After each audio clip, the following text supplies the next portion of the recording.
based in London and Amsterdam, and has garnered a following of over 500,000 across social media. I started 3.5 years back with my blog, and I was posting every other day, and also on Instagram because, I mean, it's the social media, so you could post, you could let the people know about your blog post, and then it picked really well because I guess people really liked the post, and my husband, he would do the photography for the blog, so the pictures were really editorial, and it clicked with them, and today, as of now, Instagram would be my biggest social media. Facebook also was doing really well. But to be honest, I mean, how many of you check Facebook anymore? Shrads, I know that you use your platform a little bit differently than the average fashion blogger. So what else have you done with your platform recently? For me, our goal at the moment is social media for social good. So, for example, I want to use this platform not just for fashion. I love to inspire women with the latest fashion trends and how to create the right amazing outfits. But I want to do more. So basically, I want to inspire women or anyone following me and create more awareness around issues like plastic pollution, single-use plastic. So I'm a notable member of Plastic Pollution Coalition. I also work with UNICEF, and because I've been a software engineer, and I never hated coding, I loved it. So, and I noticed over here when I came here to Europe, there are not many girl coders, so I really want to inspire girls to code because when I asked them, why didn't you guys ever think about maybe going into engineering and coding? But they were like, they think it's a bit difficult, and I really want to break this misconception. It's not difficult. So, using my platform to create awareness around issues, global issues, and yeah. So I mean, this actually works really well for our next question, which is from how do you pick and choose brands to work with and keep it authentic? It's something you believe in. Yeah, I would say I'm a person of values and principles. I only work with brands I believe match my brand and also match my audience interest, because your audience is your privilege. You have them today, but you cannot just exploit it, right? I mean, I cannot take it for granted. And I would say I usually decline 80% of the collaboration requests I get because, first of all, the product should really match. It should be a perfect fit. And secondly, I don't want ad on my feed. I really want to keep it organic and keep my audience trust. So specifically for you with 300,000 followers plus on Instagram, at what point in your career did you realize you could make this viable? I was working a 9-to-5 job and as a software engineer, but fashion was always my passion. So I started my blog, and because it clicked really well with people, and I noticed that I was putting up content every other day. So I noticed that even after going back home, I would still work till 12 o'clock in almost till midnight, and that was really taking a toll on my health. Even during the weekends, I was working on the content or forcing my husband to take a picture. So, I mean, the process was not so happy anymore, and I was like, maybe let's just give it a go. Let's just give it a go for 1 year. I discussed with him, and it was a mutual decision. We were like, we have enough savings for a year. Actually, I would suggest it to anyone else, everyone out there. If you really want to quit your job, do you have a backup plan? Can you sustain yourself for at least 6 months? So that was our plan. And we also counted our collaborations, so how much did we get paid? What collab stands out in your mind? I remember from last year, during London Fashion Week. So I worked with L'Oreal professionals, and I went backstage with them. So I mean, usually when you see Fashion Week on your stories, you see people are just posting pictures or videos.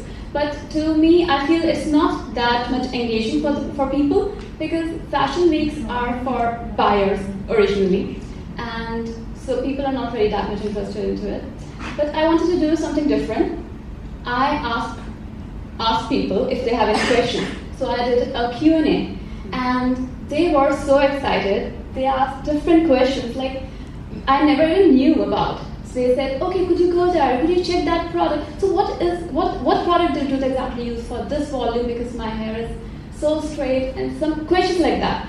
And or questions about like designer wear or that particular brand. So I noticed really good engagement, and people were really keen on asking questions. And as I answered the questions, I noticed more people were engaging and they wanted to know more about the brand. So this went on for during the whole fashion week, and yeah, so we were really excited and we were really happy. Like me, a lot of professionals, people as well, my audience, and yeah, that was really amazing. Do you have any tips or tricks for all the wannabe influencers out there, sort of each other? This is a very saturated market right now. Everyone knows it, no brainer. But how to stand out? Obviously, your content has to be amazing. I won't say just have your amazing content and you'll do it. And not really, because to be honest, if you just look at anyone, everyone has amazing content. How are you going to stand out? And what are your personal brand values? What is it that sets you apart? So you have to think about it. Also, why are you doing this? Are you passionate about it?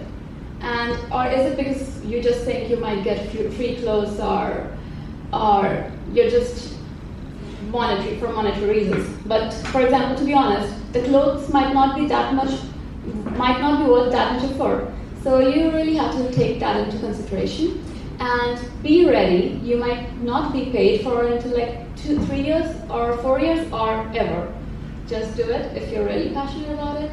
And yeah, just stick to your brand, stick to your goals, meet people, network. Networking is the key, guys. And yeah, that's what I would suggest. Learn Photoshop, learn Lightroom, and just be yourself. Questions? Does anyone have any questions?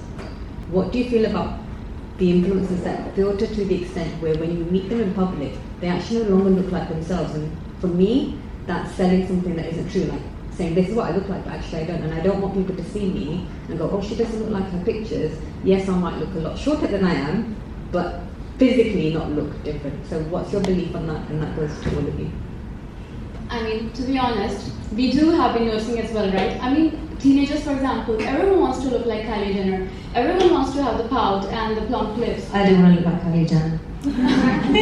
Not T? I said T? T. I'm Yeah. not teenagers sitting over here, right? Don't at me.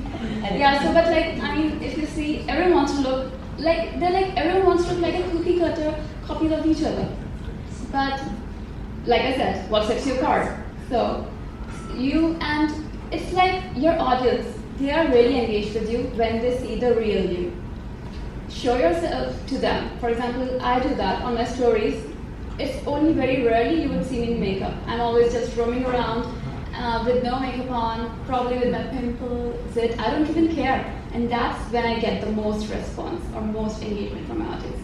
The best thing is, they actually come from stories to my Instagram posts in the comment section. So they know me, how I am, and the real me. And yeah, so I would say keep it authentic. Even on your feed, just post the real you, and that's my take on it. Because you're in this for the long haul, right? Not just this year or like next year or until Instagram goes down. Is there any challenges that you faced when you first started out? For me as well, like I told you, that was the biggest reason. I was not able to manage it with a 9-to-5 job, my blog. So that's why I decided to switch. Because, and especially in the office as well, no one was really taking it seriously. They were like, and also like when you would ask your colleagues, could you take a picture? They're like, okay. I mean, they didn't really realize how like this is a business and this is like this serious stuff. We are so passionate about it. But for them it was like just a girl, she just wants to get her picture clicked all the time. But yeah, that was a bit weird. Do you see any emerging competing platforms to Instagram that you think you will or are using at the moment? Instagram has such a big user base. It is, for any other app, it is going to be really difficult to move that user base from Instagram to another app. So I feel for a few years, at least, Instagram is going to be the king. Instagram, you have a picture and anyone can be, they aspire to be an influencer, you just have a post a picture. It's easy, it's as easy as it gets. Or if your brand motto is like stay real, stay real. But for apps like TikTok or YouTube, it takes more effort. So yeah, I don't think everyone's gonna jump into it. Also, I feel like everyone has their own preferences. Some people like photos, some people like videos. So sometimes, for example, those people who like photos won't like my videos that much. I won't get that much engagement, and vice versa. But yeah, it's a mix of both. For example, even on YouTube we have like stories now. Did you see? So, and instant videos actually. People really like everything instant. So instant gratification. Yeah. So yeah, I mean, you have to keep a mix of both videos and photos, and also not keep all your eggs in one basket. Not just Instagram, but also other social media channels as well, which I'm gonna try this year. You too. I only would like to know, how do you handle it if someone is very impolite to you, or you're really upset on someone? And do you regret any of your reactions? When you took the plunge, you have like, did you ever think you would have, for example, me? I never thought I would have like 500,000 people looking at my pictures every day. And obviously, among those people, there are bound to be people who just don't like me, or maybe they don't like my hair, my eyes, or whatever, for any reason. And obviously expect negative comments or negative reactions as well. So you get used to it after a while. In the beginning, I remember there was a girl, so when I just started out, so on every picture she kept on posting these comments, and I was like, initially I was answering them, but then I realized that it was not doing any good. She just wanted me to feel bad and everything. But later on I just realized that just block it, just block all the negative vibes. Because if you participate in the discussion, you're spreading that negativity, and it's gonna do any good to anyone. So just block it. Just put it. Thank you, everyone. We'll wrap up here. If you have any other questions, you can catch these lovely ladies inside. Okay,